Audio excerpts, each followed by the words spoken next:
यानंतर एक मोठी बातमी, प्रकल्प बाधितांच्या नावाखाली सरकारची घोर फसवणूक होतीये। कोट्यावधींच्या घोटाळ्याची माहिती लोकशाही मराठीच्या हाती आली आहे। मुंबई अहमदाबाद हायस्पीड रेल्वेच्या कामात अधिकाऱ्यांचा गैरव्यवहार पाहायला मिळतोय। सॅटेलाइट सर्व्हेची कागदपत्रे दाखवण्यास अधिकाऱ्यांची चालढकल। लोकशाही मराठीनं बातमी चालवली, मात्र अधिकाऱ्यांवर अद्याप कारवाई का नाही असा सवाल उपस्थित होतोय।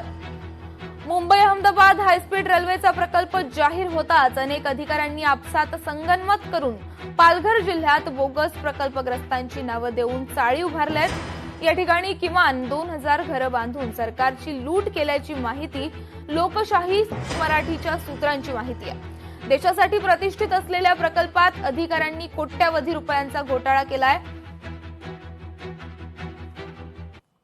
आपल्याकडनं जी माहिती भेटली आहे त्यामध्ये बुलेट ट्रेन मधले घरांना मोबदल्याच्या बाबतीमधली एक तक्रार आपल्या हेड ऑफिसला आलेली आहे।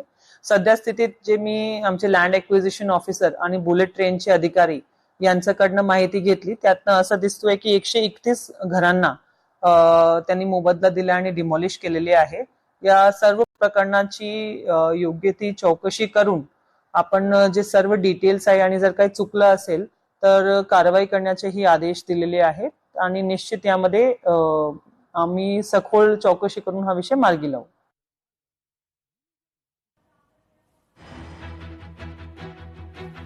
सर्वात लोकशाही न्यूज चॅनल ही बातमी चालल्यानंतर तातडीने जिल्हाधिकाऱ्यांकडून अहवाल मागितला। खोटे मूल्यांकन करून त्या ठिकाणी खोटे घरं उभे करून खोटे गोठे उभे करून त्या ठिकाणी जास्तीत जास्त पैसे लाटण्याचा जो प्रयत्न केला असा जो आरोप होता त्याबद्दल जिल्हाधिकाऱ्यांनी चौकशी सुरू केली आहे। विभागीय आयुक्तांनी चौकशी सुरू केली आहे। त्याचा रिपोर्ट या आठवड्यात येईल। मी या ठिकाणी तो रिपोर्ट आपल्याला सांगेल। तर याच प्रकरणासंदर्भात लोकशाही मराठीचे स्थानिक प्रशासनाला काही सवाल आहेत, पाहुयात ग्राफिक्सच्या माध्यमातून। मुंबई अहमदाबाद हायस्पीड रेल्वे प्रकल्पात नक्की किती लोक प्रकल्प बाधित आहे?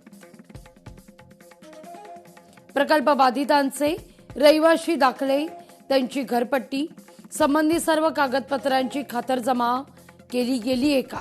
प्रकल्प बाधितांना कोणत्या निकषावर मोबदला देण्यात आलाय? बुलेट ट्रेनच्या मार्गावरील बाधित बांधकामाबद्दल किती सर्वेक्षण करण्यात आलेली आहे? प्रकल्प बाधितांच्या मोबदल्याची मूळ कागदपत्र दाखवण्यास अधिकाऱ्यांची टाळाटाळ काय आहे?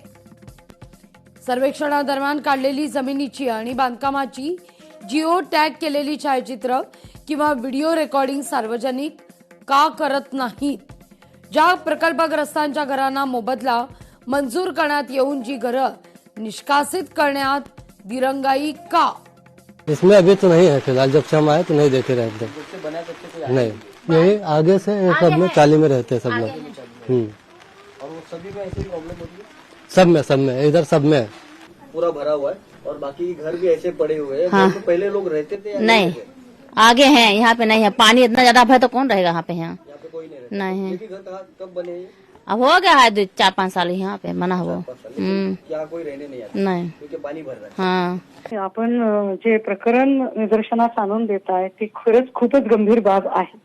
अशा पद्धतीने प्रकल्पग्रस्त म्हणजे जे खरे प्रकल्पग्रस्त असतात त्यांच्या याद्या वर्षानुवर्ष प्रलंबित आणि ते अजूनही मदतीच्या आणि नुकसान भरपाईच्या प्रतीक्षेत आहेत।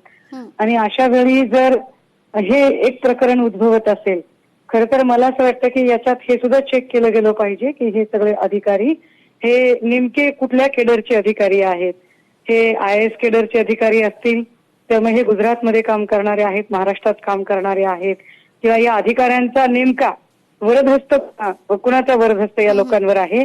कारण आपण जी माहिती देत आहे त्यानुसार जर महसूल मंत्री बावनकुळे यांनी चौकशीचे आदेश देऊनही जर हे प्रकरण पुढे जात नसेल तर चौकशीचं नुसतंच नाटक केलं जात आहे का, की खरोखरच या सगळ्यांमध्ये सरकारचा हात नाही आणि अधिकाऱ्यांची मनमानी होते? नेमकं काय ते प्रकरण बाहेर आलं पाहिजे।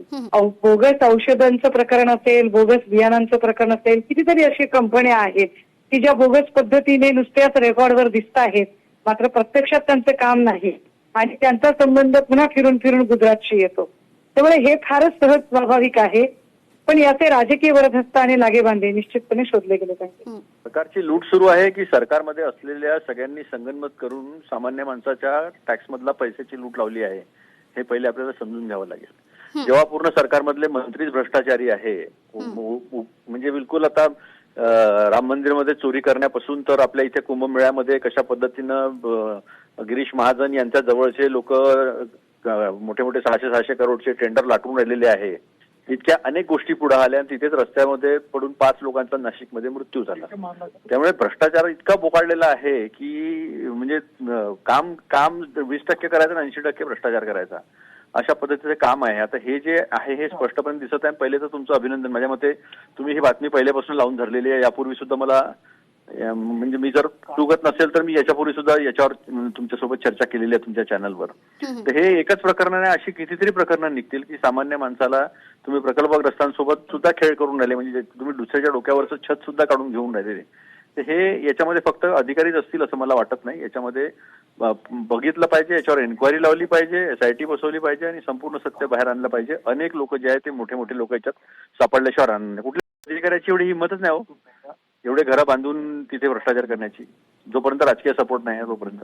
हे केंद्र सरकारच्या राज्य सरकारच्या वेगवेगळ्या प्रकारचे प्रकल्प येतात. हे प्रकल्प जेव्हा होतात, मग बुलेट ट्रेन असेल, त्यानंतर समृद्धी मार्ग असेल किंवा कुठल्या विषयाचा जेव्हा प्रकल्प येतो, ह्या प्रकल्प आल्याबरोबर त्याच्या अगोदरच या सर्व गोष्टीच्या माध्यमातली खरेदी विक्री जागेचे वगैरे सगळे करतात आणि हे केल्यानंतर मग तो प्रकल्प येतो. तो शेतकऱ्यांना फायद्याचा नसतो. तो तिथल्या असलेले यांचे सगळे बगलवच्चे एजंट असतात, ते एक सर्व खरेदी करतात आणि त्याचे फायदे ते लुटतात. आणि अशा प्रकारचं जर होतं, मागच्या वेळेला सुद्धा बऱ्याच ठिकाणी अशा प्रकारच्या योजनेच्या प्रकल्पाच्या बाबतीमधली चर्चा झाली आणि त्याच्यावर तक्रारी पण झालेल्या आहेत, पण चौकशी कारवाई एवढंच झालेलं होतं, बाकी काय नव्हतं. आता आपण बघितलं तर सगळ्या प्रकल्पाच्या इथं ते पहिलं त्या ठिकाणी खरेदी करतात आणि नंतर विक्री करतात आणि नंतर ते सरकारी अनुदानाचा फायदा घेतात. पूर्वीचे घरं दाखवायची आणि त्याचा लाभ घ्यायचा.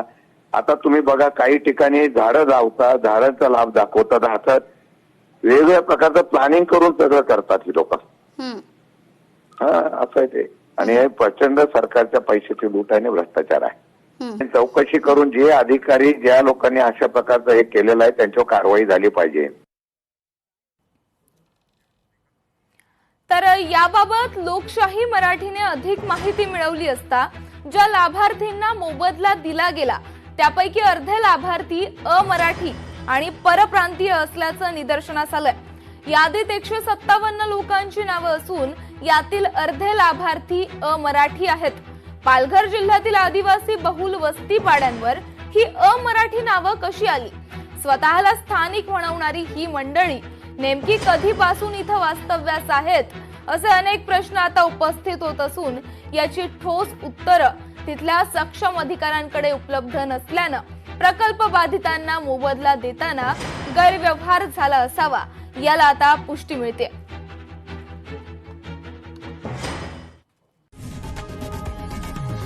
लोकशाही मराठी ऐका, पहा, जागरूक रहा.